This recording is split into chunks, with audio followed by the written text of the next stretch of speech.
Artinya tadi yang melakukan, yang membantu, yang mengerjakan, mereka itu adalah orang-orang yang beriman. Ini mempertegas bahwa iman itu syarat sah diterimanya amal soleh. Berarti kalau dia kafir enggak? Sebaik apapun orang kafir, kalau dia tidak beriman, maka tertolak. Tsumma kana minal ladzina amanu wa tawassaw bis-sabri wa tawassaw bil marhamah. Kemudian dia bagian dari orang-orang yang beriman, dan mereka adalah orang-orang yang saling berwasiat terhadap kesabaran dan kasih sayang. Ulaika ashabul maimanah. Mereka itu adalah golongan apa?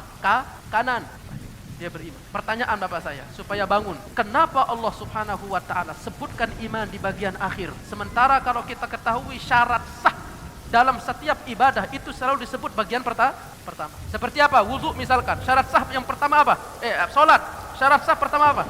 Wudu. Selalu di bagian pertama. Tetapi kenapa iman di sini disebut bagian akhir oleh Allah? Di dalam suratul Balad, para ulama mufassir itu berusaha untuk mencari hikmahnya. Kenapa iman disebut bagian akhir? Artinya bahwa iman itu hendaknya dibawa untuk bagian akhir, yaitu apa?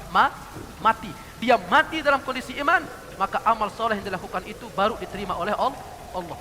Amal kebajikan yang dia lakukan tetapi mati dalam kondisi kufur, berarti ditolak oleh Allah. Kedua, kenapa iman disebutkan bagian akhir? Tsumma kana minal ladzina amanu wa tawassaw bis-sabri wa tawassaw bil marhamah. Bahwa Bapak saya, orang-orang kafir, musyrik sebelumnya yang melakukan amal soleh, yang melakukan amal kebaikan, begitu dia masuk Islam, maka amal kebaikan yang sudah dia lakukan sebelum itu diterima oleh Allah dan ditetapkan sebagai amal soleh. Maka itulah salah satu hikmah. Berdasarkan sabda Rasulullah sallallahu alaihi wasallam, seseorang datang kepada Nabi sallallahu alaihi wasallam, "Ya Rasulullah, dulu sebelum kami beriman kepada engkau." Artinya apa? Dia kafir. Kami itu melakukan kebaikan ini dan ini. Apakah setelah aku masuk Islam, apakah amalanku diterima atau tidak amal-amalan yang dahulu? Apa kata Nabi Muhammad? Engkau beriman sekarang, maka seluruh kebaikan yang dulu pernah engkau lakukan ditetapkan oleh Allah Subhanahu wa ta'ala. Maka itulah dua kenikmatan orang yang masuk Islam.